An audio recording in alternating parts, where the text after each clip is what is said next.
شكرا لي العزيز أمين السبتي.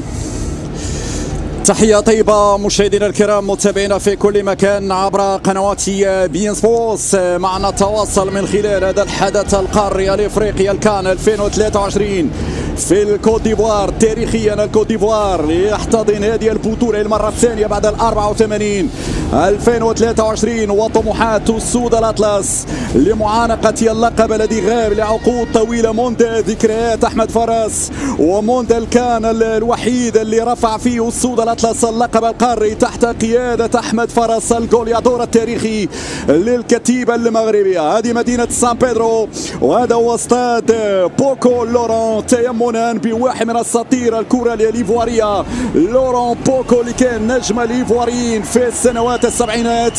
هكذا قرر المسؤولون هنا تسمية هذا الملعب باسم لورون بوكو تيمنا بخدمات والعطاء الكبير الذي قدمه هذا الاسم على الصعيد الكرة الإيفوارية. سان بيدرو ملعب لورون بوكو هنا درجة الحرارة 31 وانطلقت المباراة بأي تشكيل وبأي اختيارات. لا مفاجآت في القائمة لوليد الركراكي بلا السلجية اليسرى وحكيم زياش الرقم 7 بين مراس الحربة يوسف اسمي في الكان كان ذلك أمام منتخب التوغو في دور المجموعات.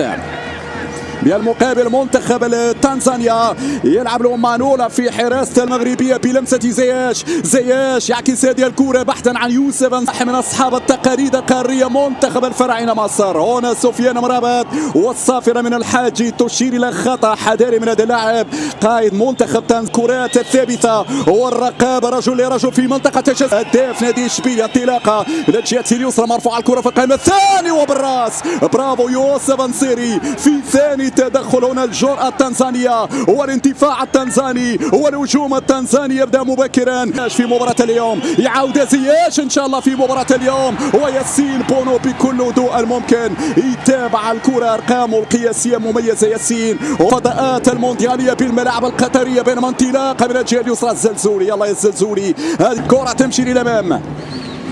الشيبي يراقب الوضعية يترك الكرة بالنسبة لمنتخب تنزانيا زائد الظهيرين حسين ومنوقع في الجهة اليمنى ليس امام المنتخب المغربي. كرة تمشي اماميه يخرج ياسين 115 مباراة تصل الكرة ناحية لاعب حكيم زياش وبالراس ارسيليا والريال بيتيس بينما انطلاقة بلمسة هنا من جانب اللاعب زياش. كرة هنا لحكيم زياش يراوغ زياش يدخل زياش ودي هز الكرة يا زياش علي الكرة يا زياش حاول يراوغ ولكن في النهاية الاقرب كان هو موانيتو يلعب بعد ذلك لمحمد حسين يضغط يا سمارة يا الزلزولي هرب الزلزولي من الجهة اليسرى في صافرة ومتى يأتي الإنذار أعتقد الإنذار يأتي الآن. البطاقة الصفراء في ظل إيقافات كانت صعبة جدا من خلال التعثر والتعادل الجزائر والتعادل موزمبيق أمام مصر. وناحي يرفع كرة وناحي داخل منطقة الجزاء عندك يا سليم شوت يا سليم لكن طولي الزلزولي 1 على 1 الزلزولي مر الزلزولي عبر الزلزولي العرضية تأخر في رفع الكرة الزلزولي وأعطى الفرصة للمدافع. عندك يا زياش في خطأ أم لا؟ في خطأ نعم في خطأ مخالفة لفائدة زياش يجب زياش سيرفع كرة سيسدد زياش وجول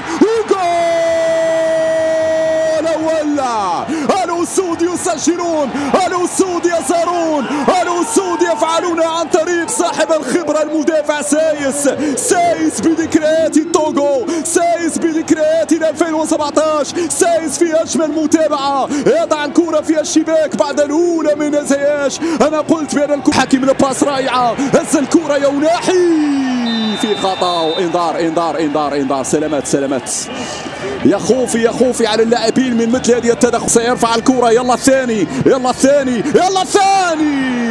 يوسف نصيري كان قريب من زيارة الشباك مع أوناحي لمن يا أوناحي يلعب قصيرة مع حكيمي في خطأ. الحكم لازم يكون أكثر صرامة مع لاعبي منتخب تنزانيا عنيفين جدا. ميروشي لما نشوف مدافعين لديه يمشي كرة في المساحة يلعبها ممتازة زياش وحده زياش والثاني. النحلة الزنانة هنا حيما أعطى التمريرة. أشرف حكيمي في القائمة الثاني بالراس لم يتحكم فيها نصير. هجوميا تنزانيا غايبة، يدخل اللاعب مصوفا بين المنتخبين ونحن نتابع هذه الكرة. الزلزولي، يلا الزلزولي شوت الثاني غير معقول، الثاني كان قريب يا الزلزولي. هذه ممكن اطمع فيها الزلزولي، كان ممكن يمرر، كان ممكن يعطي كرة لنصير، كرة لزياش. شفنا التميز اللاعب زياش اللي كان من صناع